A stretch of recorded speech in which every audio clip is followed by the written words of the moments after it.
Hello guys and welcome ulit sa aking another vlog. Araw nga ito ng Biyernes, kaya naman it's Munggo Friday. Kaya naman samahan nyo akong magluto. Nagpalambot na nga pala ako dito ng munggo. Tapos hihiwain ko na yung mga rekadong kailangan. Gaya nitong kamatis, sibuyas, at itong bawang. Ready na nga itong mga rekado ko, pati na rin itong sahog. Nanguha nga pala si nanay ng dahon ng ampalaya sa bakuran. Kaya naman isa-isa ko ng tinalbusan ng dahon. At isasahog nga natin ito mamaya sa munggo natin. Habang nagluluto nga pala ako ng munggo dyan, ay magluluto din ako nitong patatas. Ang bilis kasi nitong maubos sa tindahan. Tapos habang busy nga ako sa pagluluto niyan, ay busy din ito sila nanay at nag-i-slice sila ng karne. Pork belly at beef belly nga pala yung ini-slice nila ngayon. Sinimulan ko na nga din pala ang pagigisa nitong munggo. Naggisa lang pala ako dyan ng bawang, sibuyas, at kamatis. Tapos nilagay ko na yung sahog kong karne ng baboy. Halu-haluin lang natin yan, tapos tatakpan natin para maluto muna yung karne ng baboy. Nung kumulo na nga, ay tinimplahan ko muna ito ng patis, paminta, at nor pork cubes. Para kumapit muna yung mga pampalasa natin dito sa sahog nating karne ng baboy. Pagkatapos, ay ibubuhos na natin yung pinakuluan nating munggo kanina. Hahaluin lang natin yan, tapos aantayin natin kumulo ulit. Nagdagdag lang ako ng tubig kasi medyo natuyuan na yung munggo kanina. Hinugasan ko na din pala itong mga dahon ng ampalaya. Habang inaantay ko ang maluto yung munggo, ay nagportion muna ako nitong niluluto kong patatas. Nagpatulong na nga ako kay Prince niyan para mabilis akong matapos. At nung kumulo na nga itong munggo, ay nilagay ko na yung dahon ng ampalaya. Saglit na pakulo na nga lang pala ito para hindi pumait yung munggo.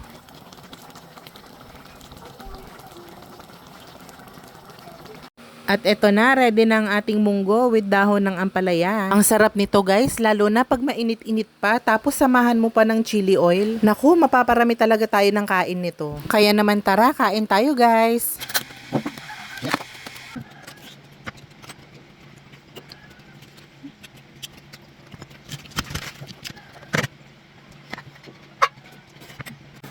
Yan. Pause mo. Pagkatapos nga namin kumain, ay nilagyan ko na ng sesame seeds itong mga pinalamig kong patatas. Nung lumamig na nga, ay tinakpan ko na ang mga ito. Diretso deliver na din pala sa tindahan mamaya ang mga ito. So yun lang muna ulit for today's video guys. Sana ay natakam kayo sa munggo. Salamat sa panonood nyo ngayong araw. Hanggang sa muli. Bye!